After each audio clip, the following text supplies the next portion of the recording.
Et les gens, l'heure est grave, hein, et ce qui se prépare est très effrayant. La proportion que prend le terrorisme en Afrique est très inquiétante. Ils sont en train de sévir partout, au Burkina, au Niger, au Mali, au Soudan, au Tchad, en RDC, Congo. Et actuellement, ils font du sale au Nigeria, où ils ont kidnappé un général de l'armée. Ils lui ont fait subir toutes les atrocités et au final l'ont terminé.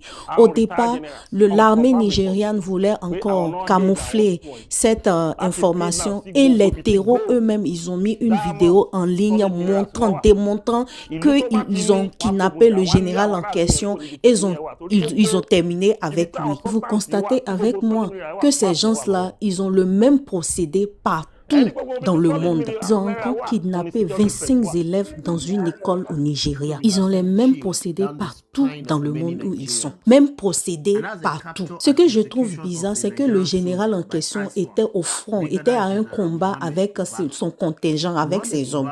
Et apparemment, ils auraient gagné ce combat-là et a dit à ses hommes de partir. Et lui aussi, il a pris une autre route. Et c'est là qu'il a été kidnappé et même il communiquait avec des équipes de sauvetage pour qu'ils viennent le chercher là où il était par le biais de WhatsApp.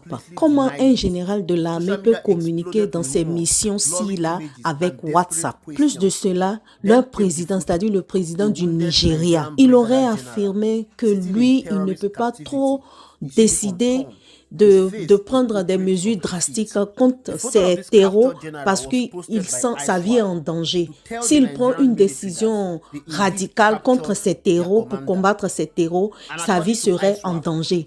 Est-ce que vous me suivez les gens? Un président du pays qui dit qu'il ne peut pas protéger sa population parce que sa vie aussi est en danger. Mais dans ce cas-là, il est là, président.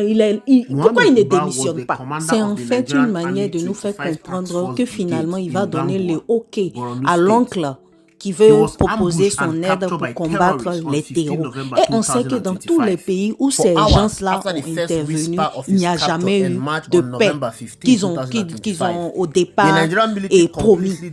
Ils ont intervenu en Libye, en Irak, en Afghanistan et un peu partout où ces pays-là interviennent. Il y a quelle paix qui est concrète dans ces lieux. Et voilà le piège. Les trois pays du Sahel qui tiennent tête à ces terreaux.